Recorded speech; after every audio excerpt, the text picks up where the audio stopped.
नमस्कार, बहुत स्वागत है आप सभी लोगों का समृद्धि आईएएस के यूट्यूब चैनल पर और आओ पीटी पास करो सीरीज में, जिसके तहत आज हम जो है भारतीय राज्य व्यवस्था की चीजें देखेंगे और ये हमारा क्लास नंबर 8 है। तो अभी तक अगर 7 तक आप लोगों ने नहीं देखा है तो जरूर जाके देख लें, तभी जो है आप एक लिंक स्थापित कर पाएंगे चीजों में।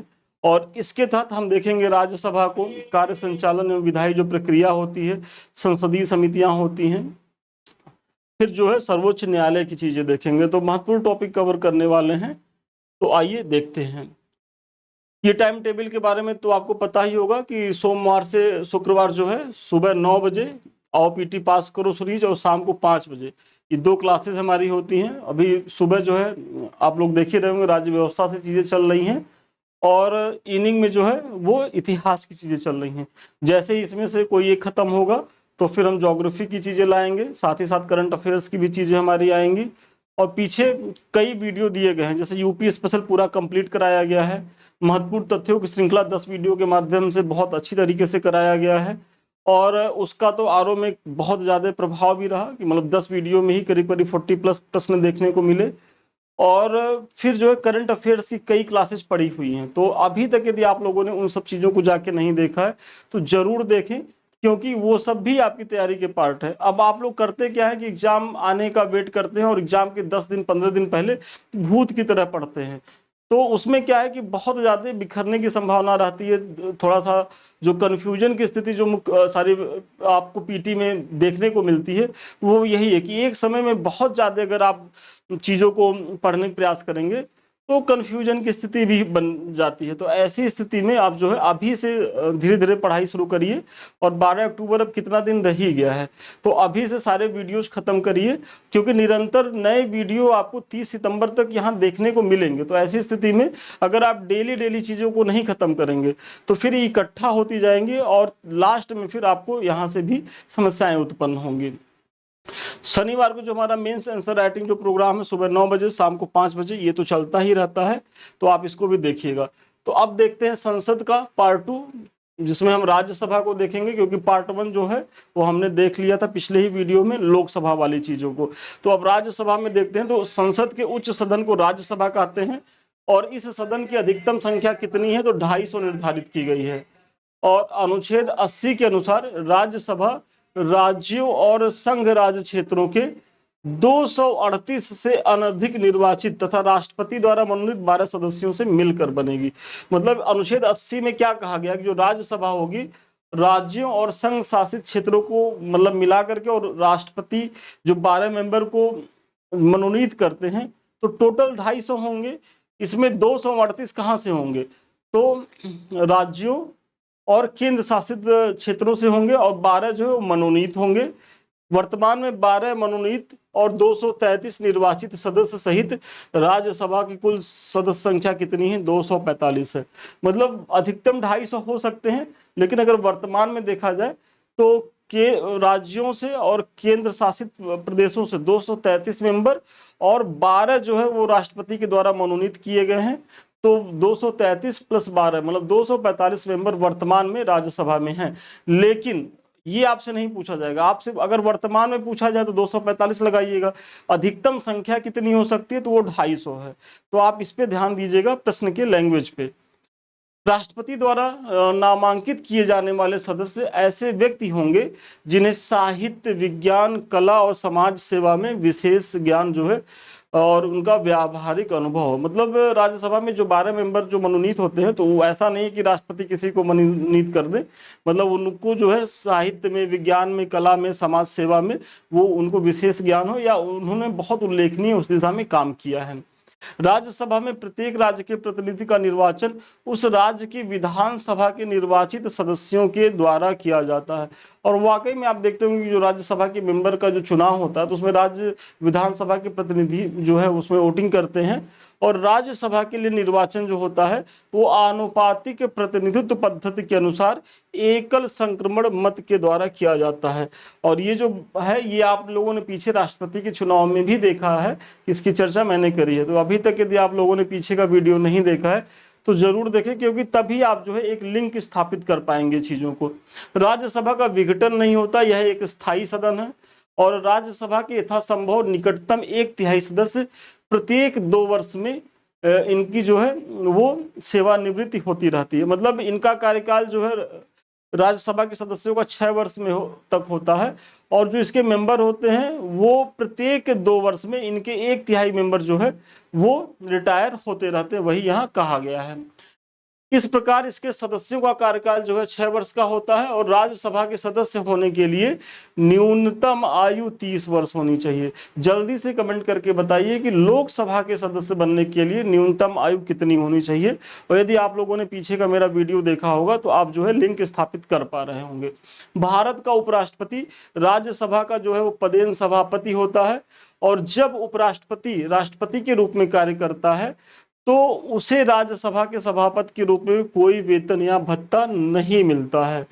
तो ये बहुत महत्वपूर्ण है कि जो भारत का जो उपराष्ट्रपति होगा वही राज्यसभा का पदेन जो है वो सभापति होता है। जैसे अभी तो कोई उपराष्ट्रपति है नहीं, लेकिन आप देख रहे होंगे कि जब पीछे जगदीप धनखड़ जी थे तो वही जो है राज्यसभा का सभापतित्व करते थे।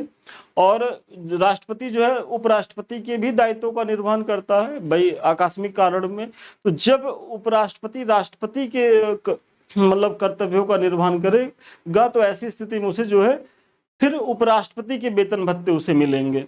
इस अवधि में वह राष्ट्रपति को मिलने वाले वेतन भत्ते को जो है प्राप्त करेगा। राज्यसभा अपने सदस्यों में से एक जो है उपसभापति को चुनती है। वर्तमान में राज्यसभा के उपसभापति कौन है और वो किस पार्टी से संबंधित है, जल्दी से कमेंट करके बताइए आप लोग।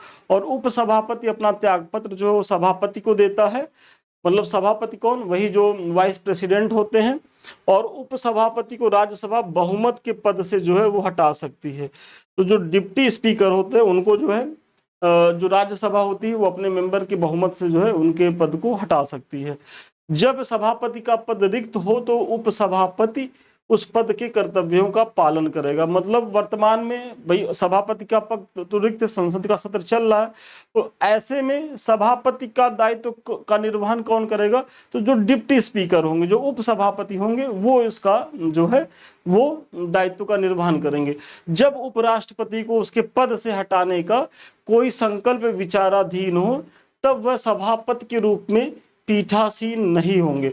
मतलब सपोज करिए कि उपराष्ट्रपति है और उनको उनके पद से हटाने का कोई प्रस्ताव लाया गया है, तो ऐसी स्थिति में जो है वो खुद जो है सदन की जो पीठ होती है उस पे वो पीठाधीन नहीं रहेंगे, मतलब उस पे जो है वो बैठेंगे नहीं। राज्यसभा में राज्यों का प्रतिनिधित्व उनकी जनसंख्या के अनुपात में दिया गया, पीछे मैंने बताया ही। वर्ष 2003 में लोक प्रतिनिधित्व अधिनियम 1991 में संशोधन के माध्यम से यह व्यवस्था की गई कि कोई भी व्यक्ति राज्यसभा से कहीं से भी चुनाव लड़ सकता है, चाहे वह किसी भी राज्य के संसदीय क्षेत्र का पंजीकृत मतदाता हो। वेरी इंपॉर्टेंट है, क्योंकि 2003 के पहले यह था कि आप उसी राज्य से राज्यसभा का चुनाव लड़ सकते हैं कि जिस राज्य में आपका जो है वो आप वहां पंजीकृत मतदाता हो, लेकिन ये बाध्यता जो है 2003 से समाप्त कर दी गई।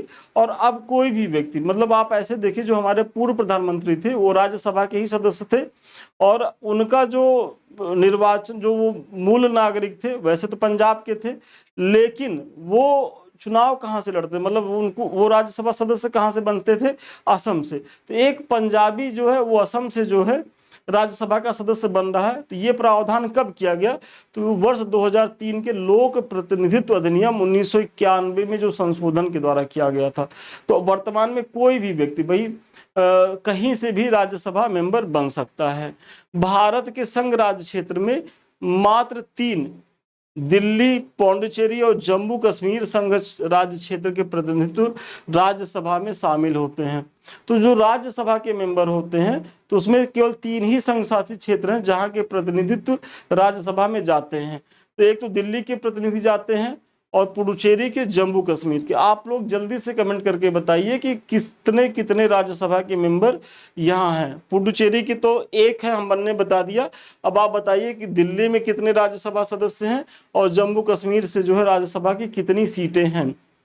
भारतीय संविधान की चौथी अनुसूची में राज्यसभा के लिए राज्यों एवं संघ राज्य क्षेत्रों में सीटों का आवंटन किया गया। कई बार पूछा गया कि चौथी जो अनुसूची है वो किससे संबंधित है, तो राज्यसभा के लिए सीटों का जो आवंटन किया गया उसके लिए। संविधान के अनुच्छेद 249 के तहत यदि राज्यसभा अपने उपस्थित एवं मत देने वाले सदस्यों के कम से कम 2/3 विधि कम से कम 2/3 क्या है कि हाँ बनाना राष्ट्रीय हित में यदि आवश्यक है तो संसद उस पर जो है विधि बना सकती है। इसी तरीके से परंतु यह प्रस्ताव 1 वर्ष से अधिक समय तक अस्तित्व में नहीं रहेगा। मतलब ये कहा जा रहा है आर्टिकल 249 में कि अगर संसद को लग रहा है कि किसी राज्य सूची के विषय पर विधि बनाना अनिवार्य है तो वो विधि बना सकती है। हालांकि ये जो विधि है किसी भी स्थिति में 1 वर्ष से ज्यादा के समय में जो है वो प्रभावी नहीं रह सकती, मतलब 1 वर्ष के लिए बनाई जा सकती है। तो इसकी एक टाइम सीमा भी है, इसका भी आप ध्यान रखेंगे। अनुच्छेद 250 के अनुसार आपातकाल की स्थिति में संसद को राज्य सूची में उल्लिखित किसी विषय के संबंध में भारत के संपूर्ण राज्य क्षेत्र या उसके किसी भी भाग के लिए कानून बनाने की शक्ति होती है, परंतु आपातकाल की समाप्ति के 6 माह की अवधि में यह 6 माह की अवधि से अधिक यह प्रावधान जो है प्रभावी नहीं रहेगा। तो वही कहा गया है किसमें 250 के अनुसार कि यदि आपातकाल की स्थिति भारत में, तो ऐसे में जो संसद है वो राज्यों के मैटर पे जो है वो कानून बना सकती है, लेकिन वो तब तक ही प्रभावी रहेगा जब तक आपातकाल रहेगा। जैसे ही आपातकाल समाप्त हुआ उसके 6 महीने के अंदर अंदर ही जो है उसकी वैधता खत्म हो जाएगी। मतलब 6 महीने से ज्यादा फिर वो कानून नहीं रह सकता। अनुच्छेद 253 के अनुसार संसद को किसी अन्य देश या देशों के साथ संधि अथवा समझौतों को लागू करने के उद्देश्य से किसी भी विषय पर कानून बनाने का अधिकार है। तो 253 में भी ये है कि भाई अंतर्राष्ट्रीय कानूनों को लेकर के भी ये प्रावधान किया गया है। तो यहाँ आप देखेंगे इन सब जो आर्टिकल के माध्यम से कि संघ को जो है थोड़ा ताकतवर बनाया गया है राज्यों के ऊपर। राज्यसभा की निश्चित सदस्य संख्या कितनी है, तो ये 250 है, पीछे मैंने बताया ही। और राज्यसभा की निश्चित अधिकतम सदस्य संख्या 250 है, जिसमें राज्यों संघीय क्षेत्रों से 238 से अनधिक सदस्य और राष्ट्रपति द्वारा 12 सदस्य मनोनीत हो सकते हैं, पीछे मैंने बताया ही। वर्तमान में सदस्य संख्या 245 है, जिसमें से 225 सदस्य राज्य विधानसभाओं के सदस्यों द्वारा, 8 संघीय क्षेत्रों से जिसमें 3 दिल्ली, 1 पौंडीचेरी और 4 जो है जम्मू कश्मीर से। देखिए मैंने बता भी दिया, तो ये याद कर लीजिए, कई बार पूछा गया। तो जो 8 राज्यसभा सांसद रिप्रेजेंट कर रहे हैं इस समय संघीय क्षेत्रों को, तो उसमें से कितने के तो 3 जो है वो दिल्ली से आते हैं, 1 पौंडीचेरी से है और 4 जो राज्यसभा मेंबर हैं वो जम्मू कश्मीर से हैं।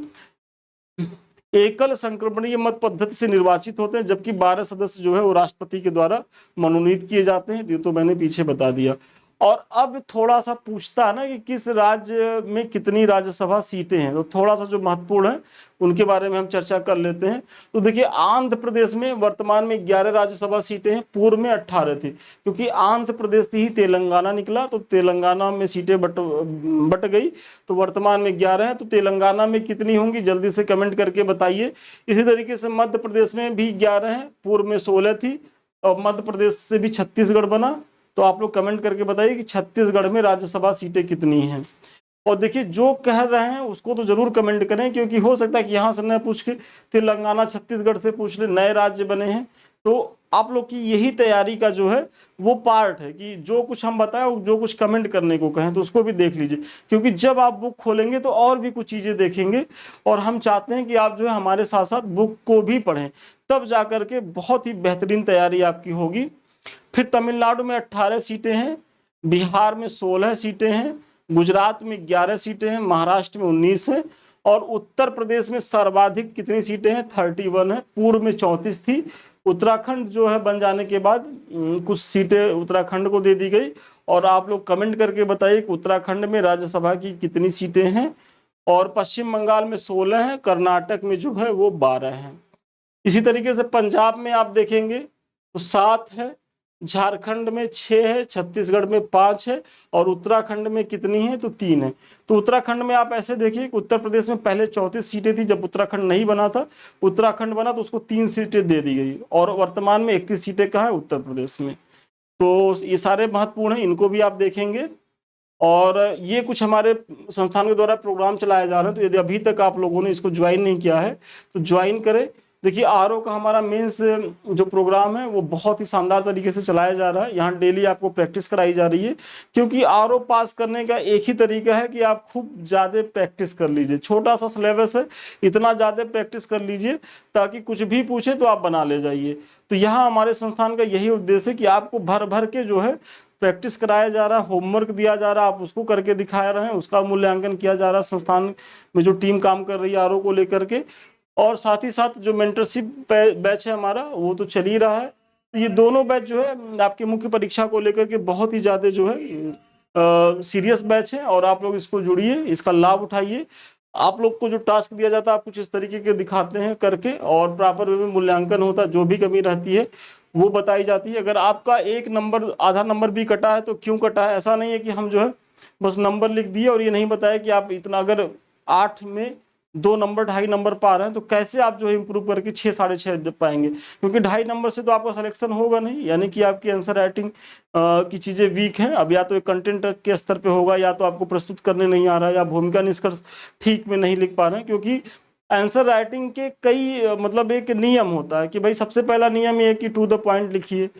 आप प्रश्न को समझिए, बिना प्रश्न को पढ़े ही आप कुछ भी लिखेंगे तो आप भटकेंगे। टू द पॉइंट तभी आप लिख सकते हैं जब प्रश्न को खूब बढ़िया से समझिए, प्रश्न को देखिए कितने डायमेंशंस में पूछा गया है, एक पर्टिकुलर उसकी भूमिका लिखिए, निष्कर्ष लिखिए, बीच का पार्ट लिखिए। साथ ही साथ अपनी चीज़ों को स्पष्ट करने के क्रम में उदाहरण भी दीजिए, तथ्यों का भी प्रयोग करिए। तो ये सारे जो व्यवस्थित रूप से जब तक आप नहीं लिखेंगे, वर्तनीगत अशुद्धि आपको नहीं करना है, तो जब तक इतनी चीजें आप नहीं करेंगे तब तक आप जो है बहुत अच्छा उत्तर लेखन नहीं कर पाएंगे। तो यही सारी चीजें जो है यहाँ सिखाई जाती हैं। तो आप जो है इन सारे बैचों को से जुड़े, इसका लाभ उठाएं। और मुख्य परीक्षा से पहले हमारा यही उद्देश्य है, जो हमारा मेंटरशिप बैच है, कि यहाँ 750 प्लस जो है प्रश्न करा के भेजें, ताकि आप बहुत ही जो है सहज स्थिति में रहें परीक्षा में। अब आते हैं जो संसद का पार्ट जो 3 है, और इसमें कार्य संचालन एवं विधायी प्रक्रिया की हम चर्चा करते हैं। तो संसद जो है उच्चतम विधायी संस्था है, ये तो आप जान ही रहे हैं। और संविधान में संशोधन का अधिकार भी जो है किसको प्राप्त है, तो संसद को प्राप्त है। भारतीय संसद के अनुच्छेद 368 के अंतर्गत संसद संविधान के किसी भी भाग का जो है वो संशोधन कर सकती है। संसद के 2 सत्रों के बीच अधिकाधिक अंतराल कितने समय का हो सकता है, तो 6 महीने का हो सकता है। मतलब आप जो है ऐसे समझिए कि जो अभी जो संसद सत्र आयोजित करते हैं वर्ष में 3 बार आयोजित किए जाते हैं, लेकिन एटलीस्ट 2 बार तो आपको आयोजित करने ही करने हैं, क्योंकि संसद सत्र जो एक समाप्त हुआ तो उससे मतलब 6 महीने से ज्यादा का अंतराल तो हो ही नहीं सकता। मतलब अधिकतम अंतराल जो है वो 6 महीने का दिया गया है। और लोकसभा के अध्यक्ष, उपाध्यक्ष, महासचिव, राज्यसभा के सभापति, उपसभापति आदि जो है वो कौन होते हैं, तो संसद के ही अधिकारी होते हैं। तो संसद के अधिकारी में राज्यसभा के भी लोग होते हैं और लोकसभा के भी लोग होते हैं, क्योंकि राज्यसभा लोकसभा ये सब मिला के ही संसद बनती है। और कोई संसद सदस्य 60 दिन तक सदन को बिना सूचित किए अनुपस्थित रहता है तो उसकी सदस्यता समाप्त हो सकती है। मतलब अगर आप सांसद बनेंगे और ऐसा नहीं है कि 60 दिन तक जो है आप गायब रहे, मतलब जो सत्र होते हैं, तो ऐसे में आपको उपस्थित होना जरूरी है। और अगर आप गायब होते हैं तो उसका एक जेन्युइन कारण बताना होगा अपने पीठासीन अधिकारी को, नहीं तो आपकी सदस्यता भी जा सकती है। और भारतीय संविधान का अनुच्छेद 105 जो है संसद के सदस्यों के विशेषाधिकार एवं उन्मुक्तियों को जो है वो निर्धारित करता है।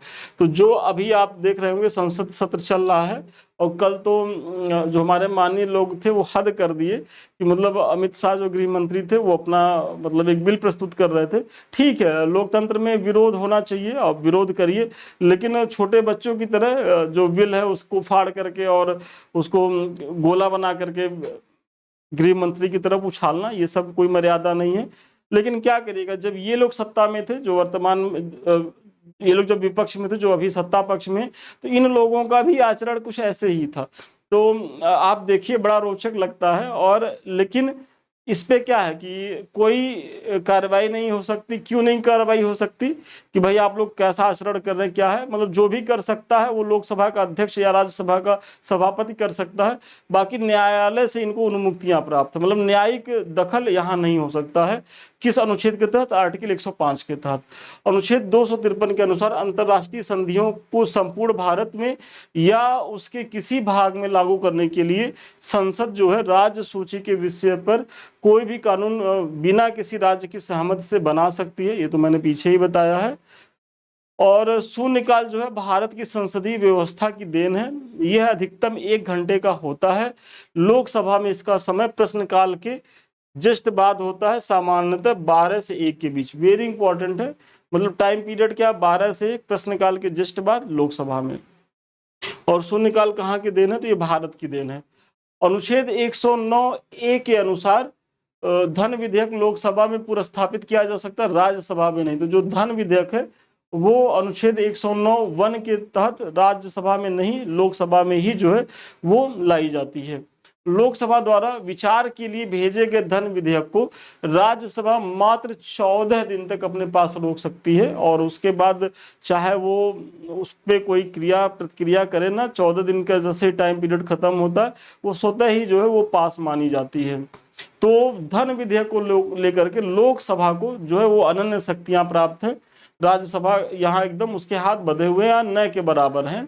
अनुच्छेद 108 के अनुसार संसद के दोनों सदनों का संयुक्त अधिवेशन तब किया जाता है जब किसी विधेयक, मतलब धन विधेयक एवं अनुच्छेद 368 के तहत संविधान संशोधन विधेयक के अतिरिक्त पर, मतलब जो अनुच्छेद 108 के अनुसार जो संयुक्त अधिवेशन की बात होगी तो उसमें धन विधेयक और अनुच्छेद 368 के तहत जो संविधान संशोधन विधेयक है वो इसमें शामिल नहीं होगा। उसके बाद की जो भी चीजें होंगी उसके लिए संयुक्त बैठक का जो है वो आयोजन किया जा सकता है दोनों सदनों के बीच मतभेद होने पर। तो बहुत ही महत्वपूर्ण पॉइंट है, इसको जरूर आप लोग जो है एक बार और देख लीजिएगा। अनुच्छेद 118(4) के अनुसार लोकसभा का अध्यक्ष संसद के दोनों सदनों की संयुक्त बैठक की अध्यक्षता करता है। देखिए मैंने पीछे ही बताया है कि संयुक्त बैठक को आहूति कौन करता है, मतलब संयुक्त बैठक को बुलाता कौन है? तो वो प्रेसिडेंट बुलाता है।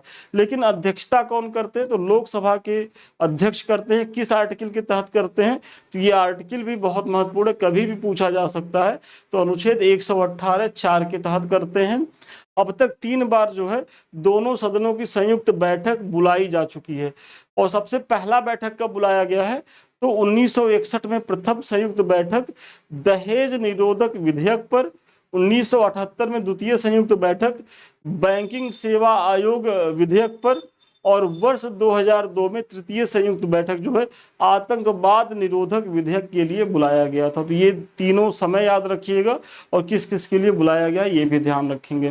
कोई विधेयक धन विधेयक है या नहीं इसका निर्णय कौन करता है? तो लोकसभा का अध्यक्ष करता है।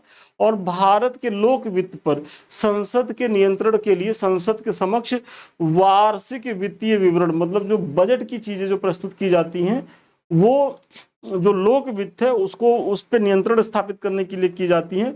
और वार्षिक वित्तीय विवरण मतलब जो बजट का प्रावधान है, जल्दी से बताइए वो किस अनुच्छेद के तहत है? कई बार पूछा गया है। भारत की संचित निधि से धन निकालने के लिए विनियोग विधेयक पारित करना पड़ता है। मतलब संचित निधि जो होती है भारत की, उससे आप धन कब निकाल सकते हैं? जब तक आप विनियोग विधेयक को पारित नहीं कर लेते तब तक वहां मतलब जो संचित निधि का जो हमारा खजाना है वहां से आप एक भी रुपया छू नहीं सकते। अब आते हैं संसदीय समितियों को देखते हैं। तो संसद विभिन्न समितियों के माध्यम से अपने कर्तव्यों का जो है वो निर्वहन करती है। ये समितियां सदन द्वारा नियुक्त अथवा निर्वाचित की जाती हैं या अध्यक्ष या सभापति द्वारा जो है वो नाम निर्देशित की जाती हैं। ये अध्यक्ष सभापति के निर्देशानुसार कार्य करती हैं तथा अपना प्रतिवेदन सदन को लोकसभा अध्यक्ष या सभापति को सौंपती हैं। तो जो संसदीय समितियां होती हैं इनकी नियुक्ति जो है लोकसभा अध्यक्ष करता है या राज्य सभापति करता है। और ये जो है अपनी रिपोर्ट किसे देती है? लोकसभा से संबंधित समिति है तो ये लोकसभा अध्यक्ष को देगी, राज्यसभा से संबंधित समिति है तो राज्यसभा के जो सभापति होंगे उनको देगी। और ये 2 प्रकार की होती हैं, स्थायी समितियां होती हैं, तदर्थ समितियां होती हैं। तो स्थायी समितियां स्थायी प्रकृति की होती हैं, जो निरंतरता के आधार पर कार्य करती है और इनका गठन प्रत्येक वर्ष अथवा समय समय पर किया जाता है। और तदर्थ समितियों की प्रकृति अस्थायी होती है, जिसका उद्देश्य जिस उद्देश्य के लिए इनका गठन किया जाता है तदर्थ समितियों का, उसके पूरा होते ही इनका जो है कार्यकाल समाप्त हो जाता है। तो ये भी जानिएगा कि जो समितियां होती हैं दो प्रकार की होती हैं, स्थायी और तदर्थ। और प्रमुख स्थायी समितियों में यदि आप देखेंगे तो जो हमारी वित्त समितियां हैं, विभागीय स्थायी समितियां, जांच समिति, परीक्षण एवं नियंत्रण के लिए गठित समिति, सदन के दैनिक कार्यों से संबंधित समितियां, सदन समिति अथवा सेवा समिति, अनुसूचित जातियों और अनुसूचित जनजातियों के कल्याण पर समिति, ये सब जो है स्थायी नेचर वाली समितियां होती हैं। और जो वित्त समितियां हैं, तो वित्त समितियों के देखिए, वित्त समिति तो पहली बात तो स्थायी समिति है, और वित्त समितियों में भी तीन बहुत प्रमुख हैं जिनसे बार बार प्रश्न पूछा जाता है। तो इसमें एक है लोक लेखा समिति, दूसरा प्राक्कलन समिति, तीसरा जो है सार्वजनिक उपक्रम समिति। तो लोक लेखा समिति में कुल 22 सदस्य होते हैं, वेरी इंपॉर्टेंट है, जिसमें से 15 सदस्य लोकसभा के और 7 सदस्य जो होते हैं वो राज्यसभा के होते हैं। इसी तरीके से यह समिति जो है भारत सरकार के विनियोग लेखा और उन पर नियंत्रक तथा महालेखा परीक्षक के प्रतिवेदन की जांच करती है। मतलब जो सीएजी की जो रिपोर्ट होती है, तो जो लोक लेखा समिति होती है उसकी जांच करती है। इस समिति का कार्यकाल 1 वर्ष होता है। और जल्दी से बताइए इस समय लोक लेखा समिति के जो है अध्यक्ष कौन है? यदि आप लोगों ने करंट अफेयर्स क्लास देखी होगी तो आपको अच्छे से याद होगा। अब अगला जो महत्वपूर्ण वित्तीय समिति है उसमें प्राक्कलन समिति है, इसे एस्टीमेट समिति भी कहते हैं। इसमें सदस्यों की संख्या 30 होती है और इसके सदस्य केवल लोकसभा से निर्वाचित होते हैं। वेरी इंपॉर्टेंट है कि देखिए प्राक्कलन समिति के जो मेंबर होते हैं वो 30 होते हैं और इसमें जो मेंबर होते हैं वो पूरे लोकसभा से निर्वाचित होते हैं, मतलब लोकसभा से आते हैं। यह समिति यह बताती है कि प्राक्कलनों में निहित नीति के अनुसार क्या मितव्ययिता बरती जा सकती है तथा संगठन कार्य कुशलता और प्रशासन में क्या क्या सुधार किए जा सकते हैं। तो ये प्राक्कलन समिति के कार्य हैं। और सरकारी उपक्रम समिति 22 मेंबर होते हैं, 15 लोकसभा से, 7 राज्यसभा से। और यह समिति सरकारी उपक्रमों के प्रतिवेदनों और लेखाओं की जो है वो जांच करती है। इसी तरीके से एक महत्वपूर्ण समिति है याचिका समिति। अभी तक प्रश्न नहीं पूछा गया है, कभी भी पूछा जा सकता है। और इसमें सदस्यों की संख्या टोटल 25 होती है और 25 में यदि आप देखेंगे तो 15 जो है लोकसभा से और 10 जो है कहाँ से होते हैं? राज्यसभा से। तो याचिका समिति के बारे में भी जानिए, स्थायी समिति है, 25 मेंबर, 10 लोकसभा से, 5 राज्यसभा से। लोकसभा समिति अपनी रिपोर्ट जो है लोक लेखा समिति अपनी रिपोर्ट लोकसभा के अध्यक्ष को सौंपती है।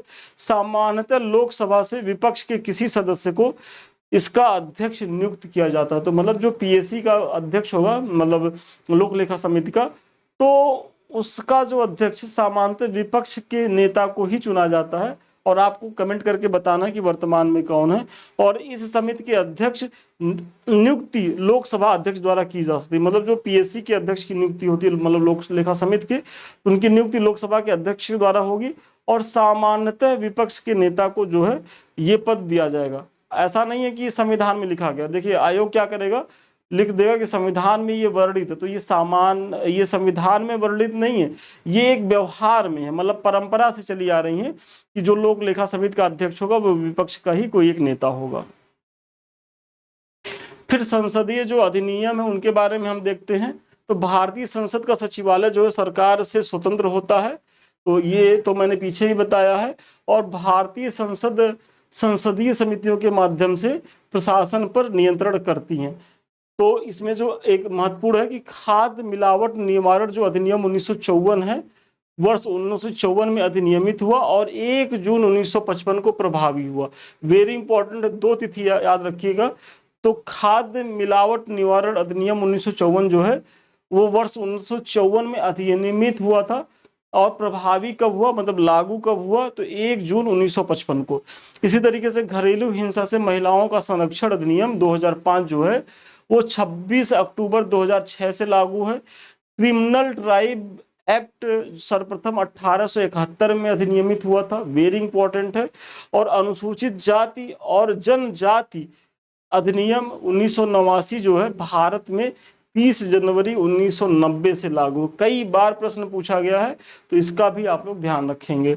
यदि कोई व्यक्ति अस्पृश्यता के आधार पर किसी व्यक्ति को किसी अस्पताल, औषधालय, शिक्षा संस्थान में प्रवेश से इनकार करता है, तब वह सिविल अधिकार संरक्षण अधिनियम 1955 की धारा 5 के अंतर्गत जो है वो दंडनीय अपराध करता है और इसके लिए उसे दंड दिया जाता है। हिंदू विवाह अधिनियम 1955, मतलब ये हिंदू विवाह अधिनियम कब बना था? 1955 में। हिंदू उत्तराधिकार अधिनियम 1956 में। और सती निरोध अधिनियम, मतलब सती को जो रोकने की जो चीजें हुई थी वो कब हुई थी? तो 1987 में लागू किया गया था। सूचना का अधिकार अधिनियम 2005 में आया था, 12 अक्टूबर 2005 ये लागू है। ये समय याद रखिएगा, 12 अक्टूबर 2005। और सूचना का अधिकार जो है एक विधिक अधिकार है। हालांकि सुप्रीम कोर्ट ने अपने कई निर्णयों में इसे जो है वो संविधान के अनुच्छेद 19(1) में प्रदत्त भाषण एवं अभिव्यक्ति के मौलिक अधिकार में निहित माना है। लेकिन आयोग जब भी ये पूछेगा तो सूचना के अधिकार को जो है आप विधिक अधिकार लगाइएगा, क्योंकि अभी आयोग उसको विधिक अधिकार ही मानता है। सूचना का अधिकार अधिनियम 2019 के तहत अब मुख्य सूचना आयुक्त और अन्य सूचना आयुक्तों का कार्यकाल जो है केंद्र द्वारा निर्धारित किया गया और तदनुसार केंद्र सरकार द्वारा अक्टूबर 2019 में अधिसूचित सूचना का अधिकार अधिनियम 2019 के तहत 3 वर्ष या 65 वर्ष की आयु तक निर्धारित किया गया। पहले जो है सूचना जो आयुक्त तो होते थे, मुख्य सूचना आयुक्त, तो उनका जो कार्यकाल होता था 5 वर्ष या 65 वर्ष, तो इसे घटाकर कितना कर दिया गया? 3 वर्ष या 65 वर्ष। इसका ध्यान रखेंगे। और कब किया गया? तो अक्टूबर 2019 में अधिसूचित सूचना का अधिकार अधिनियम 2019 के तहत। नमित शर्मा बनाम भारत संघवाद सूचना के अधिकार अधिनियम 2005 से संबंधित है। तो जो नमित शर्मावाद है वो किससे संबंधित है? सूचना के अधिकार अधिनियम 2005 से संबंधित है। इसी तरीके से राष्ट्रीय हरित न्यायाधिकरण अधिनियम 2010 के द्वारा देश में एक राष्ट्रीय हरित न्यायाधिकरण का जो है वो गठन किया गया। अब आते हैं सुप्रीम कोर्ट को। देखिए थोड़ा सा हम फास्ट चल रहे हैं क्योंकि हमारा यही उद्देश्य है जल्दी से हम पॉलिटी खत्म करके फिर ज्योग्राफी पे आ जाएं, क्योंकि परीक्षाएं समीप हैं और अगर थोड़ा सा हम चीज़ों को ज़्यादा नहीं कराएंगे तो आप की चीज़ें लेट होंगी और परीक्षा के समय बहुत ज़्यादा बर्डन हो जाएगा। तो यही आप सोचिए कि आधे से ज़्यादा आप जो है अपनी, अगर आप लगातार वीडियो देख रहे होंगे तो 6-7 क्लास में ही पूरा आधे से ज़्यादा आपकी पॉलिटिक कवर हो चुकी है। 4-5 वीडियो में पूरा राजनीति जो विज्ञान है वो आपका खत्म हो जाएगा। तो सर्वोच्च न्यायालय के तहत देखते तो भारतीय संविधान के तहत एकीकृत न्याय व्यवस्था की स्थापना की गई है, जिसमें शीर्ष पर सर्वोच्च न्यायालय या उसके अधीन जो है उच्च न्यायालय और अधीनस्थ न्यायालयों की श्रेणियां हैं। मतलब आप देखते ही होंगे कि जो हमारी एकीकृत न्याय प्रक्रिया है उसमें शीर्ष पर सर्वोच्च न्यायालय, फिर जो विभिन्न राज्य हैं वहाँ हाई कोर्ट्स होते हैं और हाई कोर्ट्स के नीचे क्या होते हैं? डिस्ट्रिक्ट कोर्ट्स होते हैं। न्यायपालिका की यह एकल प्रणाली भारत सरकार अधिनियम 1935 से ली गई है। वेरी इंपॉर्टेंट है कि न्यायपालिका की जो एकीकृत व्यवस्था हमने अपनाई है वो कहाँ से अपनाई है? तो भारत शासन अधिनियम 1935 से अपनाई है। और भारत के सर्वोच्च न्यायालय की स्थापना 26 जनवरी 1950 को हुई थी। वेरी वेरी इंपॉर्टेंट फैक्ट है कि हमारे सर्वोच्च न्यायालय की स्थापना 26 जनवरी 1950 को हुई थी, जबकि इसका उद्घाटन हुआ था 28 जनवरी 1950 को। तो 26 जनवरी को इसकी स्थापना हुई और उद्घाटन अगर पूछे तो 28 जनवरी, मतलब 2 दिन बाद। भारतीय संविधान के भाग 5 के अंतर्गत अध्याय 4 में सर्वोच्च न्यायालय से संबंधित प्रावधान अनुच्छेद 124 से 147 तक जो है उल्लिखित है। तो जो संविधान का हमारा भाग 5 के अंतर्गत जो उसका अध्याय 4 है उसमें आर्टिकल 124 से 147 तक किसका प्रावधान है? तो सुप्रीम कोर्ट का प्रावधान है। और सर्वोच्च न्यायालय में मुख्य न्यायाधीश सहित न्यायाधीशों की कुल स्वीकृत संख्या कितनी है? तो 34 है। तो वर्तमान में जो 34 न्यायाधीश होते हैं सुप्रीम कोर्ट में, उसमें 33 जो होते हैं वो न्यायाधीश होते हैं और एक जो होता है मुख्य न्यायाधीश होता है। तो जो 34 संख्या उसमें मुख्य न्यायाधीश का पद इंक्लूड है। तो आप इसको ऐसे देखिए 33 + 1 = 34। और ये जो एक है इसमें CJI chief justice of India है। और सर्वोच्च न्यायालय के न्यायाधीश की नियुक्ति कौन करता है? तो राष्ट्रपति करते हैं। सर्वोच्च न्यायालय का न्यायाधीश बनने के लिए किसी व्यक्ति को भारत का नागरिक होना चाहिए, पहली शर्त है। और दूसरी उसकी शर्त है कि वो कम से कम, जो हाई कोर्ट्स होते हैं वहां वो 5 वर्ष तक, 2 या 2 से अधिक हाई कोर्ट्स में वो जो है न्यायाधीश रहा हो, और साथ ही साथ वो 10 वर्षों तक जो है हाई कोर्ट या सुप्रीम कोर्ट में जो है उसने वकालत की होती। ये दूसरी इसके लिए शर्त है, वही यहाँ दिखाया गया है कि 10 वर्ष तक वकील रहा और 5 वर्ष तक जो है वो न्यायाधीश रहा। तो इन दोनों में से कोई भी एक शर्त को अगर वो फुलफिल कर रहा है तो वो सुप्रीम कोर्ट का मतलब न्यायाधीश बनने के लिए वो अहर्त होगा। सर्वोच्च न्यायालय का न्यायाधीश होने के लिए संविधान में न्यूनतम आयु का उल्लेख नहीं है। मतलब सर्वोच्च न्यायालय का जो न्यायाधीश बनने की जो न्यूनतम योग्यता है, जैसे राज्यसभा में जो 30 वर्ष से नीचे के लोग जो है वो संसद नहीं हो सकते, लोकसभा में 25 वर्ष तक, तो ऐसे न्यायाधीशों की न्यूनतम योग्यता की कोई चर्चा नहीं है, इसका ध्यान रखेंगे। सर्वोच्च न्यायालय में न्यायाधीशों की संख्या में वृद्धि कौन कर सकता है, तो संसद कर सकती है। और सर्वोच्च न्यायालय के न्यायाधीशों को जो है कौन शपथ दिलाता है, तो राष्ट्रपति शपथ दिलाते हैं। सर्वोच्च न्यायालय के न्यायाधीश राष्ट्रपति को संबोधित कर अपना त्याग पत्र देते हैं। और उच्चतम न्यायालय के न्यायाधीश की सेवानिवृत्त की आयु कितनी है, 65 वर्ष है, बहुत इंपॉर्टेंट है। और इसी तरीके से अगर हाई कोर्ट्स के न्यायाधीश की बात करें तो उनकी सेवानिवृत्त की आयु कितनी है, तो 62 वर्ष है, इसका ध्यान रखिएगा। जो सुप्रीम कोर्ट के न्यायाधीश होते हैं वो 65 वर्ष तक अपने पद पर बने रहते हैं, और हाई कोर्ट्स के जो न्यायाधीश होते हैं वो जो है 62 वर्ष तक जो है उनका कार्यकाल होता है। सर्वोच्च न्यायालय के न्यायाधीश का वेतन संसद द्वारा निर्धारित होता है और ये भारत की संचित निधि पे भारित होता है। इसी तरीके से सर्वोच्च न्यायालय के न्यायाधीश सेवानिवृत्त के बाद भारत के किसी भी न्यायालय में वकालत नहीं कर सकते।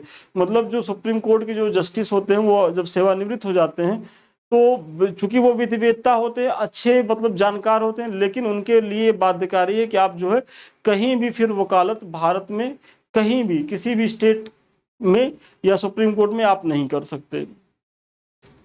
अनुच्छेद 127 के तहत सर्वोच्च न्यायालय के किसी सत्र के लिए न्यायाधीशों का कोरम पूरा करने के लिए तदर्थ न्यायाधीशों की नियुक्ति की जाती है।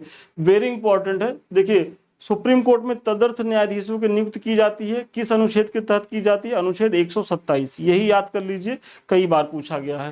फिर अनुच्छेद 145(3) के तहत सर्वोच्च न्यायालय में संविधान के निर्वचन से संबंधित मामले, जैसे राष्ट्रपति द्वारा अनुच्छेद 143 के तहत सर्वोच्च न्यायालय से मांगे गए परामर्श की सुनवाई के लिए न्यायाधीशों की संख्या कम से कम 5 होनी चाहिए। तो जैसे जो प्रेसिडेंट होते हैं वो आर्टिकल 143 मतलब 143 के तहत किसी भी मतलब जो संविधान को लेकर के कोई जानकारी चाहिए, विधि को लेकर के, तो वो सुप्रीम कोर्ट से उस पर उनकी राय मांगते हैं। तो उस राय को देने की जो व्यवस्था है वो अनुच्छेद 145(3) के तहत है। और देखिए सुप्रीम कोर्ट देगा वो राय 145(3) के तहत, राष्ट्रपति मांगेंगे किसके तहत, 143 के तहत। और इसमें जो है जो राय देने वाले जो पीठ होगी उसमें कम से कम 5 सदस्य होना अनिवार्य है। ऐसा नहीं है कि सीजेआई गए और सुप्रीम कोर्ट के जो चीफ जस्टिस हैं और वो जाकर के राय दे दिए, ऐसा नहीं। उसके लिए बाकायदे 5 जजों की पीठ बैठेगी जिसे संविधान पीठ कहा जाता है, और वही जो है राष्ट्रपति को मतलब अपना सुझाव देगी। मतलब जो राष्ट्रपति ने जो शंका व्यक्त की है, जो भी चीज पूछा है तो उस पर अपना विचार देगी, और उस विचार को, उस राय को जो है राष्ट्रपति मानने के लिए बाध्य भी नहीं है, इसका भी आपको ध्यान रखना है। संविधान के अनुच्छेद 129 के अनुसार उच्चतम न्यायालय अभिलेखीय न्यायालय है तथा उसे अपने अवमानना के लिए दंड देने की भी शक्ति है। तो उच्चतम न्यायालय जो है वो अभिलेखीय न्यायालय है, किसके तहत है, तो अनुच्छेद 129 के तहत है, 129 के तहत है। और अभिलेख न्यायालय का अर्थ यह है कि इसके सभी निर्णयों का साक्ष्यात्मक मूल्य होता है। मतलब अगर किसी निर्णय को लेकर के सुप्रीम कोर्ट ने कोई निर्णय दिया है तो इसकी वैल्यू होती है, और फिर ये जो नीचे की अदालतें होती हैं, चाहे हाई कोर्ट्स होती हैं या जो डिस्ट्रिक्ट कोर्ट्स होती हैं, ये उनके लिए एक नज़ीर का काम करता है, मार्गदर्शक का काम करता है कि भाई आप इसके बियॉन्ड जा करके जो हाई कोर्ट्स के जज होते हैं या जो डिस्ट्रिक्ट कोर्ट के जज होते हैं वो और अन्यत्र कोई डिसीजन इस टॉपिक पे अब वो नहीं देंगे, क्योंकि उनको लिए ये सख्त निर्देश है कि भाई इस पे जो है सुप्रीम कोर्ट के द्वारा जो है वो डिसीजन दिया गया और यही जो है वो सर्वमान्य मत है। और इसकी अवमानना नहीं हो सकती। यदि आप इसके बियॉन्ड जाएंगे या इसको नहीं मानेंगे तो आपके प्रति अनुशासनात्मक कार्रवाई भी हो सकती है। अनुच्छेद 131 के तहत केंद्र और राज्यों के बीच, दो या दो से अधिक राज्यों के बीच तथा भारत सरकार और किसी राज्य या राज्य और दूसरी और एक या एक से अधिक राज्यों के बीच होने वाले विवादों का निर्णय करने की सर्वोच्च न्यायालय की शक्ति क्या है? तो मूल या प्रारंभिक अधिकारिता। तो मूल या प्रारंभिक अधिकारिता सुप्रीम कोर्ट की क्या है कि भाई अगर कोई संघ और राज्य के बीच कोई टकराव होगा तो वो कहाँ जाएगा? तो वो मैटर जाएगा सुप्रीम कोर्ट के पास। अगर राज्य राज्य टकरा गए तो वो भी मैटर जो है अब राज्य हाई कोर्ट नहीं देखेगा, उसको देखेगा कौन? सुप्रीम कोर्ट देखेगा। और ये जो देखने का मतलब अधिकार है, ये सुप्रीम कोर्ट का जो है वो मूल अधिकारिता है। मतलब इसके लिए तो मतलब ये इसकी प्रारंभिक अधिकारिता, अपीलीय नहीं है। मतलब कोई भी राज्य दूसरे राज्य से विवाद है तो अपने हाई कोर्ट में नहीं जा सकता, वो उसकी मजबूरी हो जाएगी, क्योंकि यहाँ पार्टी कौन है? दो अलग अलग राज्य है, या किसी एक राज्य का सुप्रीम कोर्ट के साथ विवाद हो जाता है तो यहाँ भी राज्य जो है वो सुप्रीम कोर्ट का ही रुख करेगा। वही इसमें कहा गया है। अनुच्छेद 132 और से 136 तक सर्वोच्च न्यायालय के अपीलीय अधिकार क्षेत्र का जो है वो उल्लेख किया गया है। अनुच्छेद 137 के अंतर्गत अपने निर्णयों या आदेशों का उच्चतम न्यायालय द्वारा पुनर्विलोकन मतलब रिव्यू भी किया जा सकता। वेरी वेरी इंपॉर्टेंट है। तो रिव्यू का अधिकार जो है मतलब सुप्रीम कोर्ट ने कोई डिसीजन दिया और फिर बाद में उनको ये ज्ञान हुआ कि नहीं कुछ कमियां रह गई हैं तो उसका वो जो है वो पुनर्मूल्यांकन कर सकता। तो रिव्यू का जो अधिकार है वो किस अनुच्छेद के तहत दिया गया? तो आर्टिकल 137 के तहत है। और संविधान की व्याख्या करने का अंतिम अधिकार किसे है? तो सर्वोच्च न्यायालय का है। और इसी तरीके से अभी तक जो है जो हमारी जो संविधान का मूल ढांचे का सिद्धांत है तो समय समय पर जो है सर्वोच्च न्यायालय उसकी व्याख्या करता रहता है। सर्वोच्च न्यायालय को भारतीय संविधान का संरक्षक और अभिभावक कहा जाता है। अनुच्छेद 138 के तहत सर्वोच्च न्यायालय के अधिकार क्षेत्र को बढ़ाने का अधिकार किसे? संसद को है। भारतीय संविधान के मौलिक ढांचे या आधारिक संरचना के सिद्धांत का स्रोत क्या है? तो न्यायिक व्याख्या है। और ये कब आया है? तो 1973 के केशवानंद भारती वाद में। देखिए लिखा भी है कि केशवानंद भारती वाद 1973 मामले में सर्वोच्च न्यायालय ने संविधान के मौलिक ढांचे का सिद्धांत जो है प्रतिपादित किया। इसके तहत संविधान के किसी भी संशोधन की उच्चतम न्यायालय द्वारा समीक्षा की जा सकती। मतलब इसमें जो सुप्रीम कोर्ट था उसने ये डिसीजन दिया कि जो संसद जो है वो संविधान संशोधन कर सकता है, लेकिन वो संविधान के मूल ढांचे के विरुद्ध नहीं होना चाहिए। तो जो राज्य उस समय जो संसद थी तो संसद ने कहा कि अच्छा ये बता दीजिए कि मूल ढांचा क्या है। तो सुप्रीम कोर्ट ने कहा कि इसे जो है हम समय समय पर बताते रहेंगे। तो वही यहाँ कहा गया कि ठीक है आपके संविधान संशोधन की शक्ति संसद की है, इसको हम मान रहे हैं, लेकिन आप कोई ऐसा संशोधन ना करें कि जो संविधान के मूल ढांचे के खिलाफ है। और आपका कोई भी संशोधन अगर संविधान के मूल ढांचे के खिलाफ जाएगा तो हम जो है उसको विधि शून्य घोषित कर देंगे, मतलब उसको समाप्त कर देंगे। और इस तरीके से कई अभी जैसे एक था एनजेसी जो इनके लिए लाया गया था, मतलब जो न्यायपालिका में भी परीक्षाओं के माध्यम से जो नियुक्ति का प्रावधान था तो उसको भी जो है इसी के तहत जो है शून्य घोषित कर दिया गया कि संविधान के मौलिक ढांचे का अतिक्रमण है, क्योंकि मौलिक ढांचे में जो है वो न्यायपालिका की स्वतंत्रता की बात कही गई है। तो इन्होंने कहा कि यहाँ तो न्यायपालिका की स्वतंत्रता ही आप बाधित करने का प्रयास कर रहे हैं। तो अब इसमें लेकर के सरकार का एक अलग दूसरा पक्ष है, तो अब उसमें यहाँ हम नहीं जाएंगे, तो मेंस का टॉपिक है। ये तो प्रीलिम्स में खैर आप इतना ही जानते रहिए। संविधान के अनुच्छेद 141 के अनुसार सर्वोच्च न्यायालय द्वारा घोषित विधि भारत के सभी न्यायालयों पर आबाध्यकर होगी। वही जो मैंने पीछे बताया कि अगर सर्वोच्च न्यायालय, क्योंकि इसके जो भी निर्णय देते हैं उसका साक्ष्यात्मक मूल्य होता है और आप इसके बियॉन्ड नहीं जा सकते, चाहे हाई कोर्ट हो चाहे डिस्ट्रिक्ट कोर्ट हो। आपको सर्वोच्च न्यायालय ने जो निर्णय दिया है वो आपको मानना ही मानना है। वो आपके लिए मतलब ब्रह्मा की लकीर के समान है, और यदि आप नहीं मानेंगे तो आपके खिलाफ कोर्ट ऑफ कंटेम्प्ट हो जाएगा।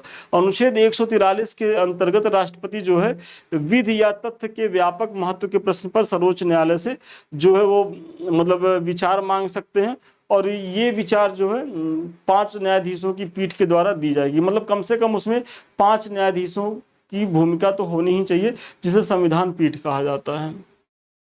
तो चलिए, आज का जो टॉपिक था वो यहीं तक था। तो सर्वोच्च न्यायालय तक चीजें हमने देखी, अब आगे देखेंगे। ये सारे बैचेज हैं मुख्य परीक्षा को लेकर के, मैंने इसकी चर्चा करी है। तो अभी तक आप लोगों ने ज्वाइन नहीं किया तो ज्वाइन करें। ये कुछ हमारे लिंक्स हैं। तो सबसे पहला हमारा टेलीग्राम है, और दूसरा ये है समृद्धि आईएएस का यूट्यूब, जिससे अभी हम आप रूबरू हो रहे हैं, और तीसरा जो हमारा चैनल संदीप मिश्रा ऑफिशियल।